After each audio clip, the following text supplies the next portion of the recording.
Hello friends and loved ones, welcome once again to OBAAPA'S recipes. Today's video I'm going to show you how I make my fresh homemade fufu without using powder or without pounding. In fact, you're going to fall in love with this recipe. When you try this at home, you will not pound your fufu ever again. So please don't go nowhere. Take your seat, come with me, and let's start cooking. A journey papa B. To start, you're gonna need your plantain, and I'm gonna use 2 of them, and I have my cassava, aka banchi. Alright friends, so let's begin off by peeling off the plantain. So we don't need the skin for this recipe. I prefer to peel the plantain first before I do the cassava, but it's up to you. You can do the cassava first or the plantain. Yes, so make sure that you peel everything and make sure that everything looks nice and clean. With this recipe, if you don't like cassava or plantain, you can use cocoyam. Also, if you like yam, you can use yam to prepare your fufu as well. Because I remember growing up, my mom used to prepare yam fufu and it was delicious. She always make yam fufu with a brobrum kwai, and I'm telling you, that is the best thing ever. Yeah. So after we peel off our cassava and plantain, we're gonna wash it really nice. I prefer to wash them together and twice, so that way everything gets done neatly and beautifully. So that's how I like mine. Alright friends, so after we wash them, we have to dice them into a very small pieces. Like, because we're gonna use the blender, you have to make sure that you cut them into small cubes. Yeah, like how I am doing in this video. The reason is that I just want to make sure that my blender can take it, you know. Just feel free and dice them up very small sizes. And friends, you're gonna need a very sharp blender to make this recipe, because you have to blend everything into a very nice and smooth texture. That is how we want it. You see how I dice them up small? Yeah, that is how you need it, okay? This way my blender can take it. I know you have the big blender, but sometimes when you buy a blender, it comes with a smoothie blender, in which that I'm using right now. If you have a smoothie blender, that would be perfect. It's like you are going to make the best fufu ever. So I just transfer them in there, and I add about a half cup of water in here, and I'm gonna blend everything into a very nice and smooth consistency. It's like you're making, you know, konkonte powder. Before you make your konkonte powder, you have to make sure that it's very nice and smooth. The same thing applies to making fufu.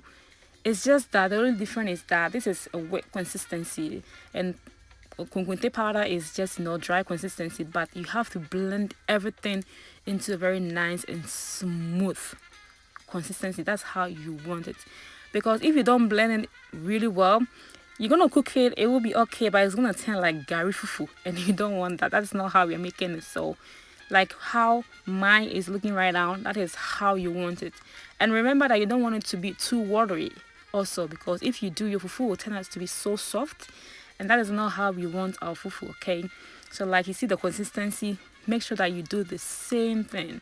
And as you can tell, everything looks very nice, smooth and clear.